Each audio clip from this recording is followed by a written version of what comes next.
안녕하세요. 은혜샘교회 성도 여러분, 최선종 목사입니다. 오늘은 출애굽기 어떻게 읽을 것인가 라는 주제를 가지고 출애굽기에 대해서 간략히 살펴보도록 하겠습니다. 다음 세 가지 순서를 통해서 출애굽기를 살펴보려고 하는데요. 가장 먼저 출애굽기를 둘러싼 논쟁들에 대해 살펴보고요. 다음 출애굽기의 구조에 대해 살펴보고 마지막으로 출애굽기의 특징에 대해서 살펴보도록 하겠습니다. 먼저는 출애굽기의 논쟁들입니다. 어떤 분들께서는 출애굽기의 논쟁들을 우리가 왜 알아야 되나라고 생각을 하실 수도 있는데 출애굽기에 대해서 많은 사실 논쟁들이 존재하거든요. 그 논쟁들에 대해서 우리가 모르고 있으면 누군가가 이제 뭐 이렇게 얘기할 수 있습니다. 사실 출애굽기가 이렇다던데 너 알고 있었어? 사실 출애굽기가 이렇다던데 라고 얘기를 했을 때 우리가 이제 그거에 대한 대처를 좀 늦게 하거나 못할 수도 있고요. 또 그뿐만 아니라 우리가 성경을 바라보는 관점과 시선에 있어서도 흔들림이 있을 수 있습니다. 그렇기 때문에 우리가 출애굽기의 논쟁들에 대해서 간략히라도 간단히라도 알고 넘어간다면 우리가 통독을 하는 데 있어서 그리고 혹은 누군가가 출애굽기에 대해서 우리에게 뭐 의문을 제기하거나 질문을 할 때에도 우리가 잘 대답할 수 있을 거라 생각합니다. 그래서 이참에 그냥 한번 가벼운 마음으로 한번 어, 짚고 넘어가면 좋을 것 같아서 준비를 해봤습니다. 가장 먼저 나올 수 있는 질문은 이런 거죠. 정말 이 사람들은 출애굽을 언제 했는가라는 겁니다. 사실 이거에 대해서 뭐 이른 출애굽설, 늦은 출애굽설 해가지고 굉장히 많은 논쟁들이 있습니다.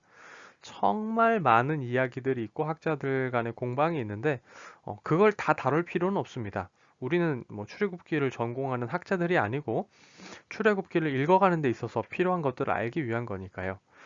그렇기 때문에 언제 출애굽했는가에 대한 질문은 간단하게 우리가 또 성경 말씀으로 대답을 해볼 수가 있는데요. 어, 왕상 6장 1절을 보면요. 그러니까 열왕기상 6장 1절을 보면 이스라엘 자손이 애굽 땅에서 나온 지 480년이요. 솔로몬이 이스라엘 왕이 된 지 4년 15월 곧 둘째 달에 솔로몬이 여호와를 위하여 성전 건축하기를 시작하였더라라고 나오는 부분이 있습니다. 이스라엘이 성전 건축을 시작한 때가 주전 967년이거든요. 그러니까 이때로부터 480년을 거슬러 올라간다면 출애굽은 주전 1447년이 됩니다. 이때를 생각을 해보면 이제 투두모스 3세나 람세스 2세 때의 그 왕권으로 우리가 생각을 해볼 수가 있는데요.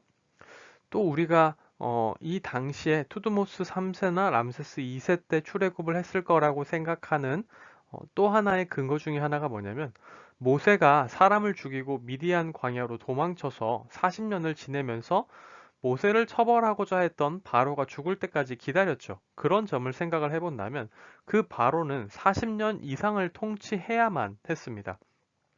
그렇기 때문에 그런 관점에서도 살펴본다면 투드모스 3세 혹은 람세스 2세만 해당이 되거든요. 그렇기 때문에 우리가 이런 주전 1447년에 출애굽을 했다. 다른 표현으로 얘기를 하자면 이른 출애굽설이라고 우리가 얘기를 해볼 수가 있는데요. 이렇게 우리가 생각을 해보고 넘어가면 될 것 같은데 이 점에 대해서 사실 어렵게 느껴지실 수 있습니다. 어렵게 느껴지신다면 그냥 간단하게만 생각하시면 됩니다. 성경에서 말하는 시점대로 우리는 출애굽 시점을 생각한다. 그리고 가장 확실한 시점은 열왕기상 6장 1절을 근거로 한다. 이렇게 생각을 하시면 됩니다. 두 번째로 이스라엘이 정말 홍해를 건넜는가에 대한 논쟁들이 있습니다. 사실 우리가 볼 때는 뭐 홍해가 홍해지 무슨 소리야 이렇게 생각을 할 수 있는데요. 홍해로 번역이 된 히브리어 문구를 문자적으로 풀이하게 되면 갈대의 바다라고 해석이 됩니다. 이것을 가지고 이 갈대의 바다라는 명칭이 정말 홍해를 가리키느냐 아니면 나일강 삼각주를 가리키느냐 뭐 이렇게 얘기를 하는 사람들이 있는 거죠. 나일강 삼각주는 갈대로 굉장히 우거져 있기 때문입니다. 그렇기 때문에 그곳을 갈대의 바다라고 볼 수 없느냐, 그곳을 사람들이 지났다고 볼 수 없느냐라고 얘기를 하는데 실제로 그 나일강 삼각주가 이집트에서 그 가나안 땅으로 나가는 길목에 있을 거다라고 이제 우리가 길목에 있다라고 우리가 볼 수도 있기 때문입니다. 그렇다라고 한다면 이스라엘이 정말 홍해 바다를 건넌 게 아니라 갈대가 우거진 나일강 삼각주를 지난 게 아니냐 이렇게 생각을 해볼 수 있는데 정말 홍해를 건넜냐는 이 질문에 대해서 우리는 그렇다라고 얘기할 수 있습니다. 나일강 삼각주가 아니라 홍해라는 바다를 정말 가르고 건넌 것이 확실하다라고 얘기할 수 있죠.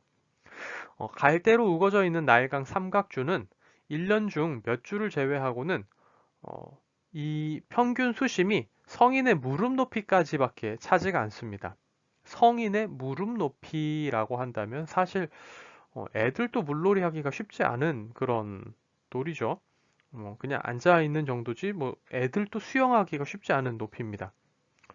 그런데 우리가 성경 말씀을 보면 이렇게 되어 있죠. 전차를 타고 이스라엘을 추격하던 이집트 정예군이 익사하거든요. 단체로.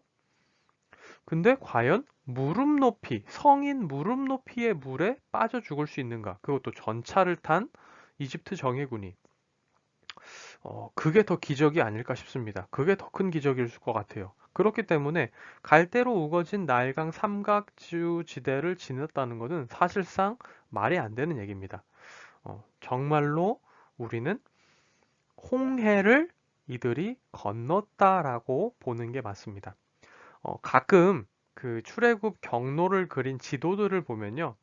그래서 그냥 그 홍해 바다를 건너가는 경로가 아니라 쭉 이어져 있는 경로들이 있는데 그런 경로들은 보통 이 갈대지대를 지났다라고 생각을 하고 그려진 경로들이 많이 있는데요.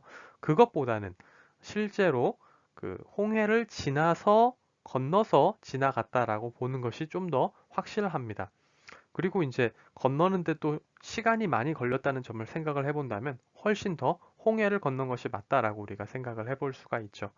이런 점들은 사실 너무 어렵다고 느껴지시면 그냥 무시하셔도 됩니다. 하지만 여러 번 성경을 읽으셨고 우리가 출애굽기에 대해서 좀 더 한 걸음 더 나아가고자 한다면 아시면 좋을 것 같은 사항들이라서 제가 따로 한번 준비를 해봤습니다. 그리고 이거를 너무 나중에 소개를 하면 또 너무 이제 집중력이 좀 흐려질 수 있잖아요. 우리가 계속 강의를 듣다 보면. 그래서 그럴 바에는 처음에 딱 치고 넘어가는 게 좋지 않을까 싶어서 제가 초반에 한번 배치를 해봤습니다. 다음으로 출애굽기 구조에 대해서 살펴보도록 하겠습니다. 먼저 1장 1절부터 15장 21절까지는 이스라엘이 이집트를 떠나는 내용이라고 할 수 있습니다. 이 단계에서는 세 단계가 나타나는데요. 먼저는 떠날 준비를 하는 단계가 나타나고요. 그 다음으로 9가지 재앙이 나타납니다. 그리고 10번째 재앙과 함께 출발하게 되죠. 다음으로 15장 22절부터 24장 18절까지는 시내산에서 받은 율법에 대한 이야기라고 할 수 있습니다. 이 부분도 두 부분으로 나눌 수 있는데요. 시내산으로 가는 길에 있었던 일들에 대한 얘기가 나오고요. 또 시내산에서 언약을 맺는 장면으로 우리가 나누어 볼 수 있습니다. 25장부터 40장까지는 조금 출애굽기라는 제목과는 좀 맞지 않는 내용 같아 보이는 내용들이 꽤 많이 나오는데요. 성막과 도구들에 대해서 나옵니다. 성막 건축 준비에 대한 부분이 나오고요. 금송아지 반역과 언약을 갱신하는 부분이 나옵니다. 그리고 성막이 완성되는 장면 또한 나오죠. 출애굽기 구조를 보면 이렇게 나와 있는데 이 구조를 지금 딱 보시면 좀 이해가 안 되실 수 있습니다. 성막과 도구들이 왜 출애굽기에서 이렇게 많은 부분을 차지하고 있지? 이런 생각이 드실 수 있는데 이런 것들은 우리가 출애굽기 특징을 살펴보면 충분히 이해가 되실 수 있는 내용이라고 생각이 됩니다. 그러면 이제 넘어가서 출애굽기의 특징에 대해서 살펴보도록 하겠습니다. 출애굽기의 특징이 굉장히 좀 많기 때문에 할 이야기들이 많기 때문에 세 개로 나눠서 진행을 하도록 하겠습니다. 구약에서 가장 중요한 사건을 하나만 꼽아 보라고 한다면 무엇을 꼽을 수 있을까요? 네, 바로 출애굽 사건입니다. 이스라엘 역사에서, 구약에서 가장 중요한 사건을 하나만 뽑아보라고 한다면 그것은 바로 출애굽 사건이죠. 이 출애굽 사건은 이스라엘이 하나님의 백성이 되는 일에 초석을 제공했을 뿐만 아니라 그들의 정체성을 정의하는 매우 중요한 사건이기도 합니다. 그래서 이들은 국가적 위기를 맞을 때마다 출애굽 사건을 기억하며 하나님께 부르짖죠. 또한 좋은 일이 있을 때에도 출애굽에 하나님께 감사를 합니다. 십계명에 관련돼서도 출애굽 사건이 함께 나오고 있죠. 또한 선지자들도 범죄한 주의 백성들이 열방으로 끌려가서 고통받다가 그곳을 떠나 다시 약속의 땅으로 돌아오는 것을 새로운 출애굽 사건으로 묘사하곤 합니다. 그러니까 이 출애굽 사건이 있기 때문에 이스라엘 민족도 있다라고 할 수 있는 거죠. 이 출애굽 사건을 통해 바로의 노예였던 이스라엘 백성들이 하나님의 백성이 될 수 있는 겁니다. 또한 우리가 출애굽기를 읽을 때 가장 핵심적으로 봐야 되는 게 있습니다. 전체를 이해하는 핵심은 바로 시내산 언약입니다. 시내산 언약을 통해 이들은 방금 전에 제가 말씀드린 것처럼 바로의 노예에서 하나님의 백성이 됩니다. 이 일을 통해 이스라엘 백성이라는 개념이 새로 생기게 됐고요. 율법이 태동되게 됩니다. 그렇기 때문에 이 율법의 태동과 하나님과의 관계 때문에 이후에 나오는 내용들이 의미가 있고 연결이 되는 거죠. 이 시내산 언약이라는 개념을 중심에 두고 보지 않는다면 이후에 나오는 실질적으로 보면 출애굽과 직접적으로 관련이 없는 내용들이 이해가 가지 않습니다. 그리고 이 내용이 왜 여기 나오는지, 우리가 이것을 왜 봐야 하는지 전혀 이해가 되지 않죠. 그렇기 때문에 우리가 출애굽기를 읽어갈 때는 특별히 이 시내산 언약을 중심으로 출애굽기 전체를 바라볼 필요가 있습니다. 세 번째로는 이 출애굽기는 기적의 책이라고도 할 수 있습니다. 출애굽기는 구약의 그 어떤 책들보다 더 기적에 대한 기사가 많이 나오는 책입니다. 10가지 재앙뿐만 아니라 하나님이 이들과 가까이 계시면서 하나님의 임재가 그 어떤 구약의 책보다 가까이 나타나면서 이들에게 기적을 많이 행하셨거든요. 이들에게 매일 만나를 주셨을 뿐만 아니라 구름 기둥, 불 기둥으로 인도하셨죠. 이뿐만이 아니라 정말 많은 기적들이 나타납니다. 그렇기 때문에 우리가 출애굽기를 읽을 때는 이러한 점들도 생각을 해볼 수 있는데 우리가 기적을 바라보는 데 있어서 기적은 기적 그 자체로 큰 의미가 있는 것은 사실 아닙니다.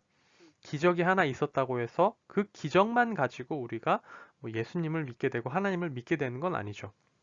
그 기적을 행하시는 하나님이 어떤 분이시고 어떤 목적으로 기적을 행하셨는지까지 우리가 바라봐야만 우리는 하나님이 어떤 분이시고 우리를 위해 무엇을 하셨고 그 하나님이 우리와 어떤 관계를 맺고 싶어 하시는지까지 이해할 수 있게 됩니다. 그리고 10가지 재앙에 대해서 나오죠. 이 10가지 재앙은 먼저 우리가 생각을 할 때 이집트의 신들과 관련이 되어 있음을 알아야 합니다. 첫 번째 재앙은 이스라엘의 어떤 신, 두 번째 재앙은 이스라엘 어떤 신, 세 번째 재앙은 이스라엘 어떤 신, 이런 식으로 제가 이스라엘이라고 그랬나요? 이집트입니다. 이집트의 신들과 연관이 되어 있는데요. 그 이집트의 각각의 어떤 신들에 대한 하나님의 심판이라고도 할 수 있죠. 이집트의 신들은 사실 실제하는 신들이 아니죠. 그냥 추상적인 그들의 미신일 뿐입니다. 실존하는 신이 아닙니다. 그럼에도 불구하고 이스라엘 백성들이 그리고 이집트 백성들이 그 신을 믿고 섬겼죠. 이에 대해서 하나님은 그들이 가짜 신임을 드러내시고 그들이 주관한다고 생각했던 이집트 사람들이 그것을 주관한다고 생각했던 그 이집트 신들을 하나님께서 깨부시는 그런 모습들을 보이신다고 얘기를 해볼 수가 있습니다. 그렇기 때문에 이 10가지 재앙은 단순하게 그냥 무작위로 선택돼서 내려진 재앙이 아니다라는 것을 우리가 생각을 해볼 수 있고요. 또 여기 보면은 제가 강팍한 바로의 마음이라고 적어놨는데요. 이건 뭐냐면 그 바로의 마음이 강팍해져 가는 그 서술 내용들이 나옵니다. 근데 이제 어떤 사람들은 이런 질문을 해볼 수가 있죠. 바로의 마음이 강팍해진 게 바로 스스로 마음을 강팍하게 한 것이냐 아니면 하나님이 강팍하게 만드신 것이냐에 대해서 얘기를 해볼 수 있는데 이거는 양면성이 다 존재한다고 할 수 있습니다. 처음에는 바로가 스스로 강팍한 마음을 막 품습니다. 그런데 어느 시점이 지나가면 하나님께서 분명하게 말씀하시죠. 내가 바로의 마음을 강팍하게 하겠다라고 얘기를 하십니다. 이걸 보면서 우리가 한 가지 더 생각을 해볼 수가 있는 게 있죠. 우리가 때로는 회개라는 것이 언제든 가능한 것이다 라고 생각합니다. 내가 마음을 강팍하게 품고 하나님에 대해서 되게 돌아서는 마음을 강하게 품고 내 맘대로 막 살아가다가 언젠가 그냥 회개하면 되겠지라고 생각을 할 수도 있지만 음, 물론 우리가 무슨 죄를 짓든지 간에 하나님께 회개할 수 있겠지만 때로 하나님께서는 죄인을 심판하시기 위해 더 이상 그가 회개하지 못하게 막으시기도 한다는 겁니다. 바로에게 하셨던 것처럼 하나님께서는 그의 마음을 강팍하게 하시고 돌이키지 못하게 하심으로 그 죄인을 심판하시기도 한다는 거죠. 그렇기 때문에 우리가 회개해야 된다고 느껴질 때마다 나중에 하지 뭐라고 미루는 것보다는 언제든지 우리의 마음을 하나님 앞에 겸손히 내려놓고 회개하는 게 중요하다라는 것까지도 우리가 추가적으로 한번 더 생각해 볼 수가 있겠습니다. 그리고 제가 이 10가지 재앙에서 첫 번째부터 9가지 재앙의 어떤 패턴을 좀 정리를 해 봤는데요. 네, 이것은 제가 이 책에서 가지고 온 표인데요. 그 첫 번째 재앙부터 9번째 재앙은 크게 세 가지 사이클로 진행이 된다고 할 수 있습니다. 그리고 이 사이클은 이런 규칙적인 모양새를 띠게 되죠. 보시면 첫 번째, 두 번째, 세 번째 재앙이 첫째 사이클을 이루고요. 네 번째, 다섯 번째, 여섯 번째 재앙이 둘째 사이클을 이루고 일곱 번째, 여덟 번째, 아홉 번째 재앙이 셋째 사이클을 이룹니다.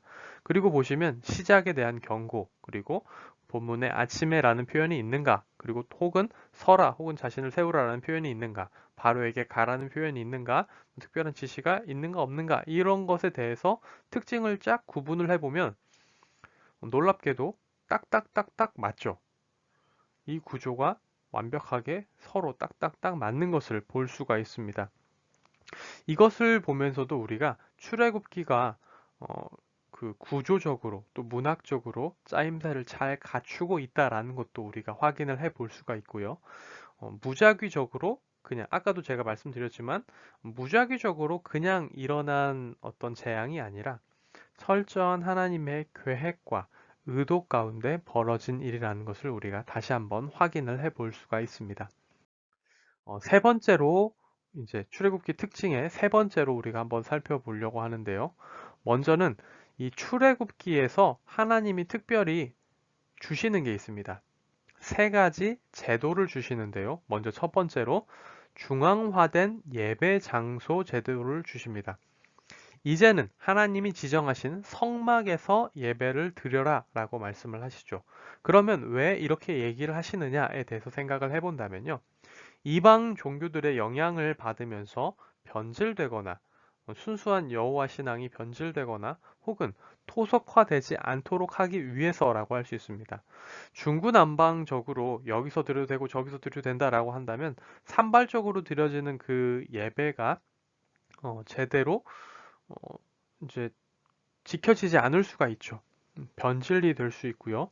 또 자기들 입맛대로 자기들의 어떤 어, 있는 지역의 어떤 영향을 받아서 뭐 토속화가 얼마든지 될 수가 있습니다. 또한 한 민족으로서의 공동체 정신을 유지하기 위한 목적도 담겨 있다라고 할 수 있습니다. 두 번째로는 제사장 제도입니다. 예배와 제사를 주도할 사람들이 필요했고 그들이 바로 제사장이죠. 이것도 크게 보면 첫 번째 제도의 목적과 다르지 않습니다.